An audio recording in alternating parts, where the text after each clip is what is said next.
మొన్న నాగర్ కర్నూలు జిల్లాలో రజక సామాజిక వర్గానికి సంబంధించినటువంటి ఒక కుటుంబము కమర్ల జాతరకు సంబంధించినటువంటి దైవ దర్శనానికి పోతున్నటువంటి సందర్భంలో అక్కడ ఉన్నటువంటి ఆలయ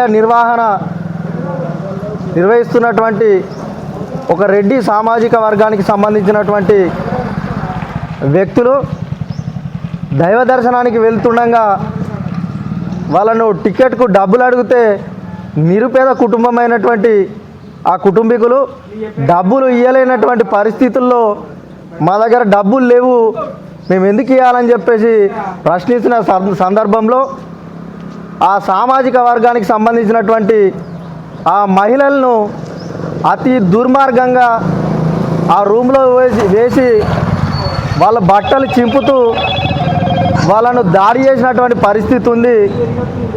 మేము ఒకటే తెలియజేస్తూ ఉన్నాం, స్వతంత్రం వచ్చి ఇన్ని సంవత్సరాలు గడుస్తున్నప్పటికి కూడా ఈ దళిత సామాజిక వర్గం, ఎస్సీ ఎస్టీ బీసీ మైనార్టీల పైన దాడులు ఇప్పటికి కూడా కొనసాగుతూ ఉన్నాయని చెప్పేసి మేము అడుగుతూ ఉన్నాం, ప్రశ్నిస్తూ ఉన్నాం.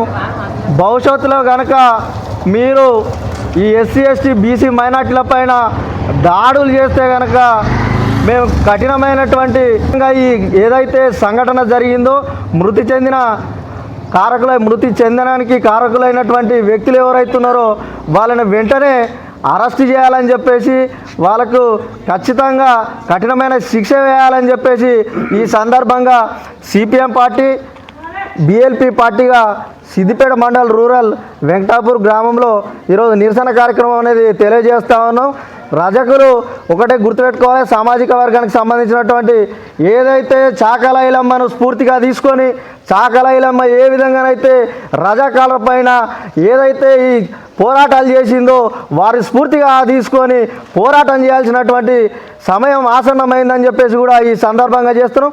నిందితులు ఎవరైతే పరారీలు ఉన్నారో వారిని వెంటనే పట్టుకొచ్చి కఠినంగా చట్టపరంగా శిక్షించాలని చెప్పేసి అటెంప్ట్ మర్డర్ కానీ అదేవిధంగా దాడి చేసిన వ్యక్తులపైన మానసికంగా కానీ ఆమె పూర్తిగా ఏదైతే చట్టాలు వర్తింపజేసే విధంగా పోలీసులు సహకరించాలి, ప్రభుత్వం కూడా చర్య తీసుకోవాలని చెప్పేసి ఈ సందర్భంగా డిమాండ్ చేస్తూ ఉన్నాం.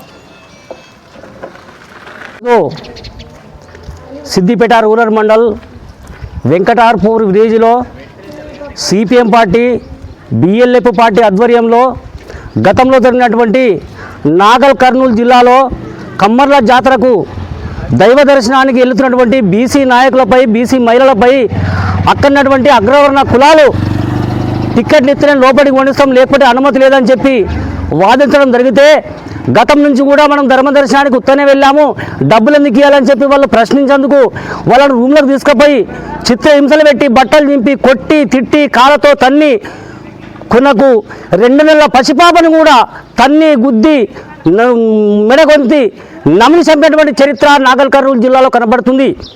ఇది తెలంగాణ వచ్చే 10 సంవత్సరాలు గడిచిపోయినా కూడా బీసీ బిడ్డలపైన, అది రజక బిడ్డలపైన ఇంత పెత్తనం చెలాయించినటువంటి అగ్రవర్ణ కులాలకు తగిన శిక్ష విధించాలని చెప్పి మేము గతం నుంచి చాలామంది ఉమ్మడి సంఘాలు కూడా పోరాటం చేస్తున్నాయి.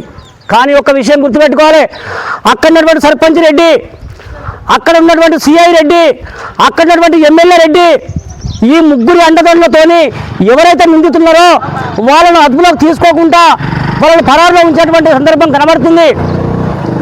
మొన్న తీన్మార్ మల్లన్న కానీ తొలివెలుగు రావు కానీ అక్కడికి పోయి ఆ కుటుంబాన్ని పరామర్శించి వాళ్ళకి న్యాయం చేయాలని చెప్పి ఉద్యమాలు చేసినటువంటి చరిత్ర ఉంది. కానీ ఎందుకు పట్టించుకోవడం లేదు? ఈ రోజు వరకు అగ్రవర్ణ కులాలు ఇంకా పెత్తందారులు ఈ అనగనటువంటి కులాలను ఇంకా తొక్కి చంపడము, కొట్టడము, గుళ్ళలో రానియకపోవడము ఇది సిగ్గుచేట అని చెప్పి మేము దీన్ని వ్యతిరేకిస్తున్నాం. తక్షణమే ఈ రోజుకైనా కూడా నిందితులను పట్టుకచ్చి తగిన శిక్ష విధించి వాళ్ళ కఠినంగా జైలు పాలు చేయాల్సి ఉంది. అదే సందర్భంలో ఆ రజక బిడ్డ పైన కూడా న్యాయం జరిగేంత వరకు పోరాటం చేస్తామని చెప్పి సిపిఎం పార్టీగా బిఎల్ఎఫ్గా మేము డిమాండ్ చేస్తున్నాం. మిత్రులారా, రజక బిడ్డలతోని చాలామంది చాలా కులాలు పెత్తందారులు ఎట్టి సేవలు చేయించుకుంటూ నానా పనులు చేయించుకుంటూ కనీసం గది కూడా మానవత్వం గుర్తు లేకుండా 2 నెలల పసిపాపను గొంతు నమిలి చంపినటువంటి చరిత్ర నాగర్ కర్నూలు జిల్లాలో కనబడుతుంది. దాన్ని వెంటనే తగిన అధికారులు వాళ్ళని పట్టుకొచ్చి తగిన శిక్ష విధించకపోతే రేపు రాబోయే రోజుల్లో ఉమ్మడి కమ్యూనిస్ట్ పార్టీలను కలుపుకొని పెద్ద ఎత్తున ఆందోళన చేయడానికి సిద్ధంగా ఉన్నామని చెప్పి తెలియజేస్తున్నాం.